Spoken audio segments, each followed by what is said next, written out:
Bienvenue encore une fois. Aujourd'hui, on va aller dans l'Évangile de Luc, au 9e chapitre, à partir du verset 28. Luc 9, à partir du verset 28.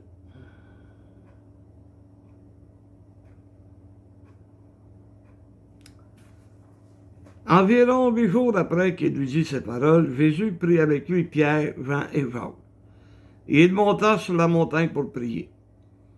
Pendant qu'il priait, l'aspect de son visage changea, et son vêtement devint d'une éclatante blancheur. Et voici 2 hommes s'entretenaient avec lui.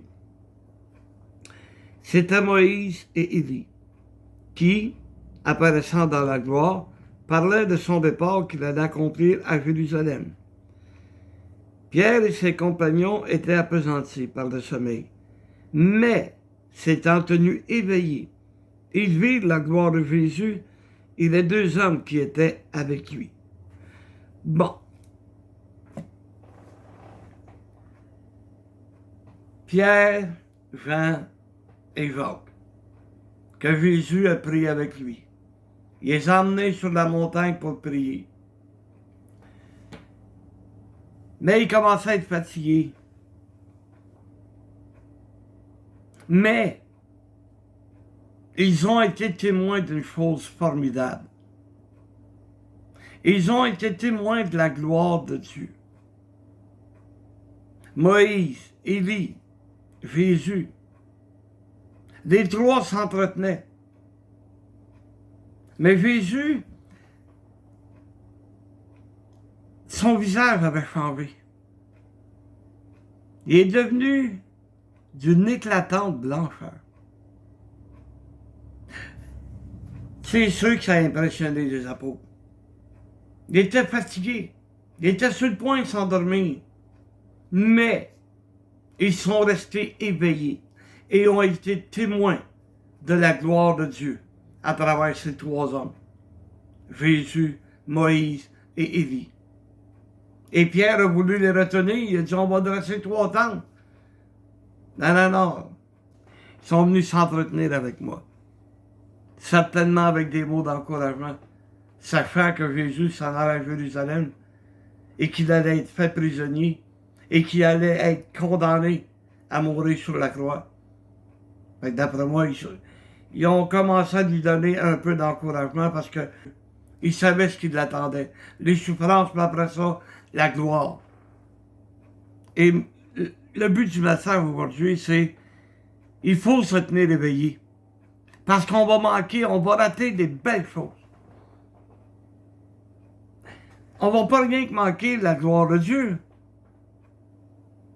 On va rater la bénédiction de participer à cette gloire. Parce que lorsque viendra le temps et qu'on sera avec Dieu, il va nous avoir couronnés, il va nous avoir donné des couronnes à cause de ce que nous avons fait, à cause que nous avons persévéré, à cause que nous nous sommes tenus debout, que nous sommes restés éveillés. On va vivre un moment là, de gloire quand viendra le temps de prendre nos couronnes et de les lancer aux pieds de Jésus. Hey, je veux pas manquer ça.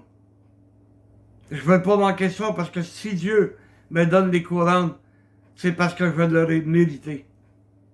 Parce que j'aurais persévéré et que je me serais rendu jusqu'à la fin. Il y a une église qui s'est laissée endormir par le diable. Ça a commencé par le pasteur, l'évêque, le missionnaire, appelez comme tu veux. Celui que Dieu avait choisi pour guider l'église à travers sa parole. Il y a une église, à titre d'exemple, que nous allons voir. C'est dans le livre des Actes, Acte 20, le verset 28.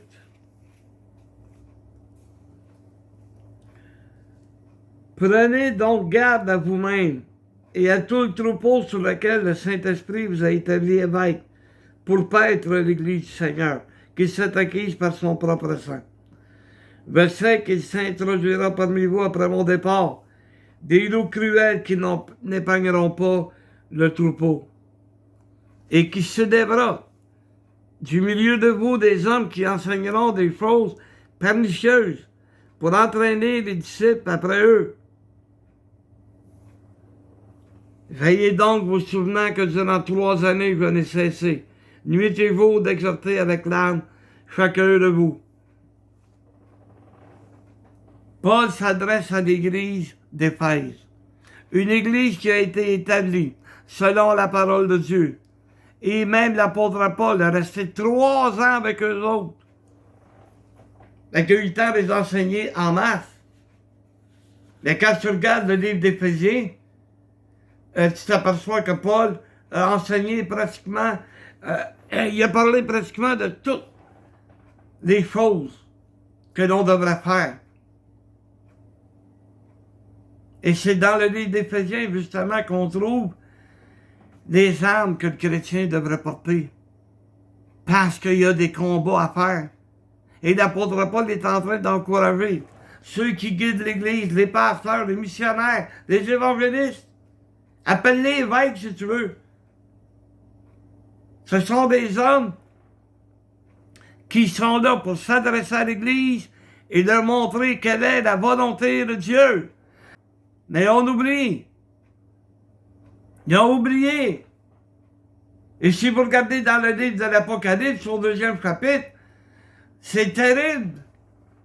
C'est terrible qu'est-ce que Jésus va leur annoncer.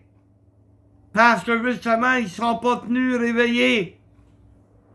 Ils n'ont pas veillé comme Jésus les avait dit, comme l'apôtre Paul les avait dit. Ils n'avaient pas porté attention. Les enseignements qui nous ont été donnés, c'est à travers la parole de Dieu, à travers la Bible. Mais comme il est écrit, regardez bien, c'est le verset 30. Il s'élèvera au milieu de vous des hommes qui enseigneront des choses pernicieuses. Les paroles pernicieuses, des choses pernicieuses, c'est des choses qui ont été déformées, des paroles qui ont été déformées. Vous savez, ceux qui aiment lire là, entre les lignes, il n'y a rien d'écrit entre les lignes. La vérité est simple. Jésus l'a écrit. Les apôtres l'ont écrit, ils l'ont transmis. Il faut qu'on puisse le recevoir aujourd'hui. Je ne pratique pas entre les lignes. Je pratique ce qui est écrit dans sa parole. Tu ne vas pas à côté. On ne déformera pas les paroles de Jésus. Oh, mais tu sais, ça veut dire... Tes pensées, c'est tes pensées. Les pensées de Dieu, c'est dans sa parole que tu vas les trouver. De quelle manière que tu veux plaire à Dieu, c'est en exécutant ce qui est écrit dans la parole de Dieu. Quand il nous dit restez éveillés, c'est pas pour rien. Combien de places que c'est écrit? Veillez, restez éveillés, faites attention, prenez garde. Et combien de personnes sont tombées? Combien de frères et sœurs sont tombés? Ils vont perdre quelque chose de formidable. Ils sont en train de perdre, de participer à la gloire de Dieu. Et si on va justement dans l'Apocalypse, au 2e chapitre, à partir du verset 1, écrit à l'ange de l'église d'Éphèse. Mais c'est qui l'ange de l'église? Vous allez pas déjà poser la question?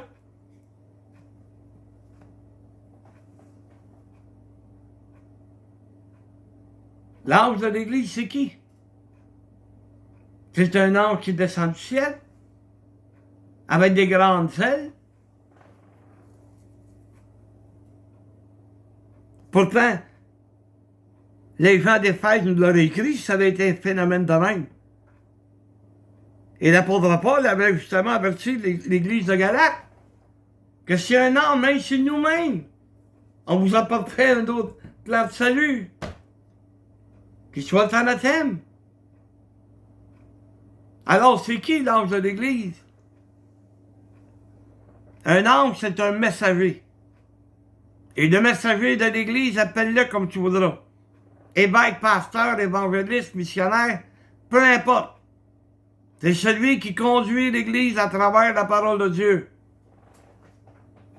Et regardez bien, c'est pas l'Église qu'il y a eu des reproches, c'est envers l'ange, justement, envers le messager, qui n'a pas fait sa job et qui a mis en danger l'Église d'Éphèse.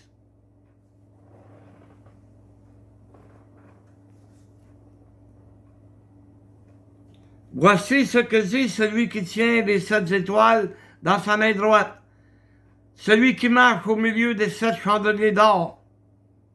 Je connais tes œuvres, ton travail et ta persévérance.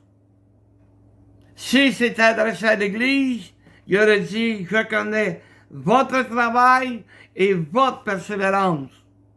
Mais c'est au singulier, c'est-à-dire que c'est adressé à l'ange, au messager. Il est temps que les messagers se réveillent. Je sais que tu ne peux pas supporter les méchants, que tu as éprouvé ceux qui se disent apôtres et qui ne le sont pas, et que tu les as trouvés menteurs.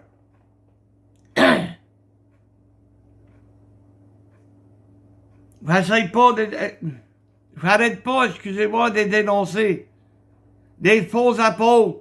Si tu veux être reconnu comme un apôtre, faut que tu aies vu le Seigneur. Va dans le livre des Actes, dès les premiers chapitres. Il y a une condition pour devenir apôtre. Moi, allez vous le lire, ça va être plus facile. Premier chapitre, verset 21. Il faut donc que, parmi ceux qui nous ont accompagnés tout le temps que le Seigneur Jésus a vécu avec nous, depuis le baptême de Jean jusqu'au jour où il a été enlevé du milieu de nous, il y en ait un qui nous soit associé comme témoin de sa résurrection. Il présentait deux. Il en présentait deux, Joseph appelé Barsabas, surnommé Justus, et Matthias. Il fallait qu'il remplace le 12e des apôtres, c'est-à-dire Judas. Alors il fallait que le choix se fasse parmi deux hommes qui avaient été, depuis le baptême de Jean jusqu'à là, qui avaient été témoins de Jésus. Alors, si tu veux me niaiser en pensant que tu es un apôtre, là, ben tu es un faux apôtre, tu es un faux témoin du Seigneur. C'est assez clair, ça? Bon. Ben justement, il y en a qui veulent déformer les paroles. Ah, ben c'était pour ce temps-là. Ben oui, mais tu ne l'as pas vu, Jésus. Ben tu peux pas être un apôtre. Tu es un imposteur. Il serait peut-être temps que tu te réveilles. Tu as de la persévérance. Tu as souffert à cause de mon nom. Et tu t'en es point lassé. Hey!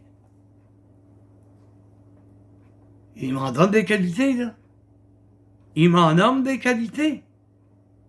Voyons donc. Qu'est-ce qui se passe? Ce qui se passe, regarde bien. Mais ce que j'ai contre toi, c'est que tu as abandonné ton premier amour. C'est quoi mon premier amour? Quel est notre premier amour à chacun d'entre nous? Mais là, spécifiquement, c'est pour l'ange, c'est pour le messager, c'est pour le pasteur. Bon. Tu as abandonné ton premier amour. Combien d'églises ont abandonné la profession de foi? Ils ont abandonné le lavement des pieds. Ils ont abandonné le repas du Seigneur. Ils ont abandonné la vérité. C'est ça que j'ai contre toi. Même si tu as fait des grandes œuvres, même si tu as persévéré, même si tu as reconnu les faux apôtres comme des menteurs, même si tu as prêché contre eux autres, si tu as abandonné ton premier amour, c'est ça que Jésus a contre toi. Hey! C'est rare qu'on prêche contre les pasteurs. Mais il est temps. Il est temps qu'on le fasse. Il y a trop de faux prophètes. Il y a trop de supposés pasteurs qui ont abandonné l'amour pour les âmes perdues. L'amour entre frères et sœurs. Ils ont perdu ça. Ils sont éloignés. Ils sont fait aveugler par le diable. Ouais. Pourtant, on a été enseigné. On a reçu la parole de Dieu. On a été assez intelligent pour vérifier. Parce que les premières années de mon pasteur, à l'époque, il n'arrêtait pas de nous casser la tête avec ça. Vérifiez, vous ne savez pas. Je l'ai fait, j'ai vérifié. Je faisais attention à ce qu'il prêchait. Ce qui était pas bien, pouf! Je le mettais de côté et je l'appelais. Oh boy! Il y avait quelqu'un qui s'opposait à lui. Non, je ne m'opposais pas à lui. J'essayais juste de l'aider. Rien que ça que je faisais. Ben, j'ai vérifié. Tandis que d'autres, ils n'ont pas vérifié. Ils n'étaient pas sûrs. Hey, là, si t'es pas sûr d'une chose, ben renseigne-toi puis tu vas le savoir. Au lieu de te fier sur un puis sur l'autre. Si je m'étais fié sur un puis sur l'autre, ben je serais tombé en même temps que les autres. Mais parce que je me suis pas fié sur les autres. Je me suis fié sur la parole de Dieu. J'ai étudié, j'en étais fatigant. J'ai négligé ma famille. Une chance que le Seigneur est bon, ma femme m'a toujours appuyé. Parce que je négligeais ma famille pour étudier. Pourquoi? Pour avoir une connaissance? Non, pour connaître la vérité. Puis être capable de l'enseigner, puis être capable de le prêcher. Comme je le fais présentement.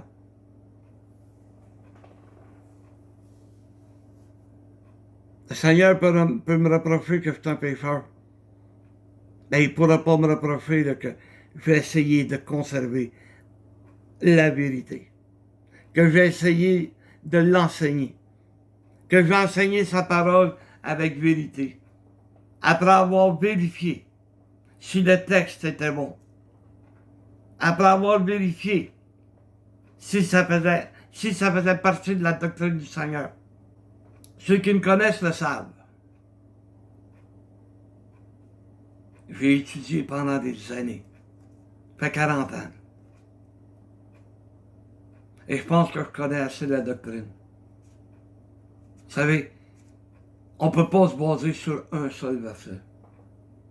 Parce que si on se base sur un seul verset, là, regarde, prends un exemple. Que des femmes se taisent dans l'assemblée. Ben, si tu veux être radical, elle ne parlera pas. Comment est-ce qu'elle va faire pour être sauvée? Il faut qu'elle fasse une profession de foi. Hein, comment elle va faire? Elle va apprendre la langue des signes. Tu vois que tu ne peux pas baser ta doctrine sur un seul verset. Regarde, prends un autre exemple. Si ton œil est pour toi une pierre d'achoppement, arrache-le. Rien d'autre, toi. Je vais regarder une belle femme et pendant une seconde, je vais te désirer. Il va falloir que je m'arrache les deux yeux.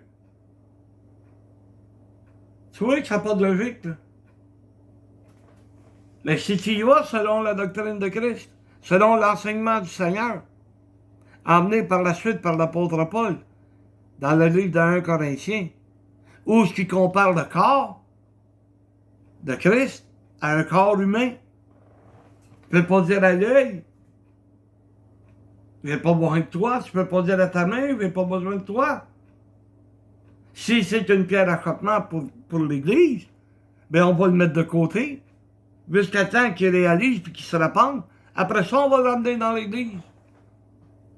Mais tu vois, tu ne peux pas prendre rien qu'un verset. Regarde. Jésus a dit, celui qui croira et qui sera baptisé sera sauvé. Ça, c'est dans l'évangile de Marc. Tu peux pas bosser là-dessus. De Laron, il a eu le temps d'être baptisé. Mais il a cru pourtant, puis il a fait une profession de foi. Mais il n'a pas eu le temps d'être baptisé. Tu sais, je suis un missionnaire.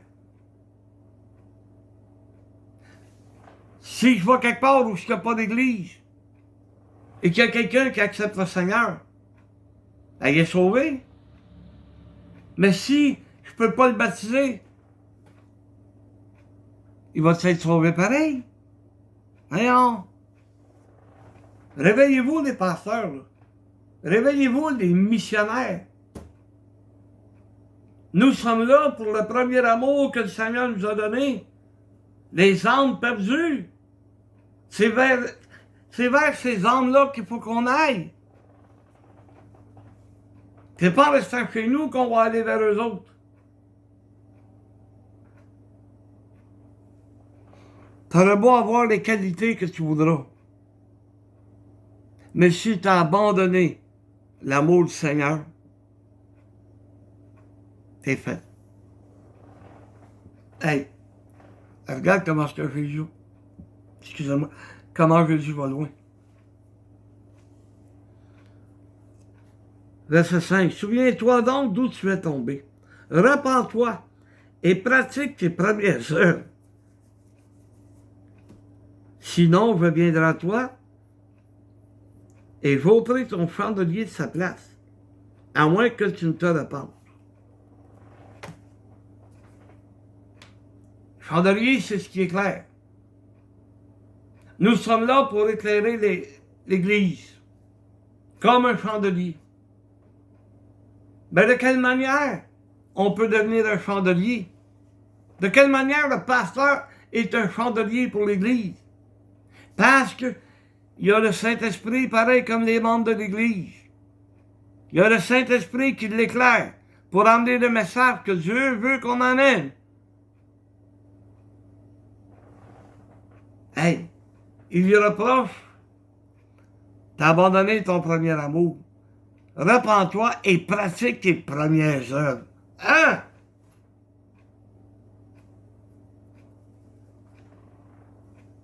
La journée où j'ai été sauvé, la journée même, j'ai fait ma première œuvre. Le pasteur cherchait une place. Et je l'ai invité dans mon sous-sol de la maison que j'avais louée. Je l'ai invité, si tu veux partir de mission, ben c'est la place idéale. Il était fou comme un balai, lui, là. Mais c'est ma première œuvre. Première œuvre que j'ai faite, c'est celle-là. Dans toi et lui, ça fait combien de temps, là, qu'il était pasteur ou évêque dans l'église? Ça fait combien de temps qu'il n'a pas pratiqué ses premières œuvres? D'aller vers le monde perdu. De guider l'église. D'édifier l'église. Tu sais, dans les Actes, il a dit, c'est pour paître. Comme des agneaux. C'est ça l'église. Comme des agneaux, il faut leur apporter la nourriture dont ils ont besoin. Et cette nourriture-là, ben, c'est le Saint-Esprit qui va nous inspirer, qui va nous amener là où il veut qu'on aille dans la parole de Dieu. Mais si tu n'ouvres pas ta Bible, ben, il ne pourra pas te guider. C'est ça que Dieu avait contre l'église d'Éphèse. Une église qui avait été partie par l'apôtre Paul, qui avait eu le privilège d'avoir l'apôtre Paul pendant 3 ans. Hey, si tu compares cette église-là avec l'église de Thessalonique, où Paul est demeuré 3 semaines. 3 semaines seulement. Et qui dit que leur foi est reconnue à travers toute la contrée. Après 3 semaines. Il me semble après 3 ans que tu as été enseigné par le même homme. Tu devrais être capable de faire quelque chose. Ils pouvaient, mais ils ne l'ont pas fait. Ils se sont laissés endormir par le diable, endormir par Satan. Et la fin de l'Église d'Éphèse est là. Repens-toi. Toi, l'ange, là, ou le messager, là, ou le pasteur, là, qui est en arrière de la tribune, là. Il est bien beau, bien habillé, ou il parle bien. Ouais, bravo. Bravo. Mais tu oublies une chose. Tu oublies une chose, c'est que sur tes mains, il y a le sang de tous ceux que tu as en avant de toi, que tu regardes. C'est à eux autres qu'il faut que tu fasses attention. Parce que Dieu va te redemander leur âme. Fait qu'arrête de lire entre les lignes, puis lis sur la ligne. Qu'est-ce que Dieu te demande? Et qu'est-ce que Dieu me demande aussi, là? C'est ça le message que j'avais à vous apporter. Pour des questions, n'importe quoi. Veux ça m'appeler? Veux ça venir me voir? Veux ça communiquer avec moi par l'Internet, le Facebook, puis il y a tellement de moyens. Si quelqu'un veut se renseigner, tu vas en savoir plus sur cette étude. Gêne-toi pas. 450-588-4331. Puis ça, c'est même mon numéro de cellulaire. Mais j'ai toujours mon téléphone. Parce que tu peux me rejoindre n'importe quand. Que Dieu nous bénisse tous. Amen.